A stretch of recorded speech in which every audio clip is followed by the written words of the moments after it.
Yeah, we're just keeping in mind it's a bit of a different environment for these horses, but we start off, Gary, here with a son of trapeze artists. Remember how good he was? He was a great 2-year-old and 3-year-old.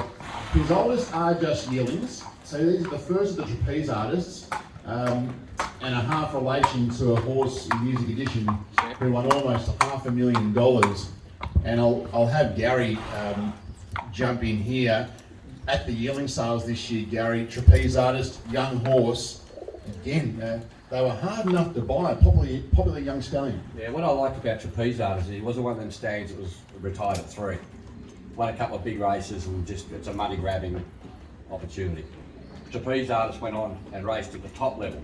You know, he raced in the Everest. He ran second in the Everest. He was a first class horse. You know, so he stood the test of time. He did a lot of racing, and you can see by our stallion Rebel Day now, he didn't get a chance at stud because of, you know, obviously he didn't win the big 3-year-old races. But when they do train on and they show longevity, I think that's good for the yearlings that are coming through. We want to buy a horse that we're not going to burn out in 2 years. We want this horse to be racing at 4 and 5 and racing at his best then.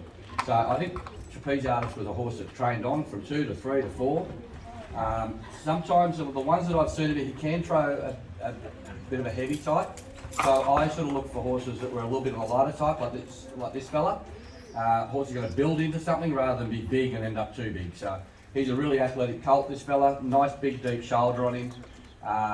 He's got a lovely length of range. He's broken in already, and he's a lovely colt. You'll see these yearlings are purchased at different sales. There's a yearling sale over the road here happening at the moment that Adrian and Gaz might duck over a bit later for. But this fellow came from the Magic Millions yearling sale on the Gold Coast. You can see he's a 24th of August foal, so he's an early-ish foal, Gaz. It doesn't mean they're going to get up and go as 2-year-olds, but he might just have that bit of maturity on his side as well. Yeah, look, what we do is we've just got a program and each horse goes through it. The ones that show up are easy to find. The ones that are going to be 2-year-olds are there, and my job is to just facilitate their ability and try to stop them from going shin sore, all them sort of things that you do. You know, so the last horse I thought I was going to win a golden slipper with was Fireburn this year. She was the one that was in box number 32. She was just simmering away up there while we had Sajada and Snitcat and a wonderful bunch of 2-year-olds in the forefront. Well, she was up there just making hay, and she came from nowhere. But she was part of the program. To look at her, you wouldn't have thought that there was anything to suggest she should be winning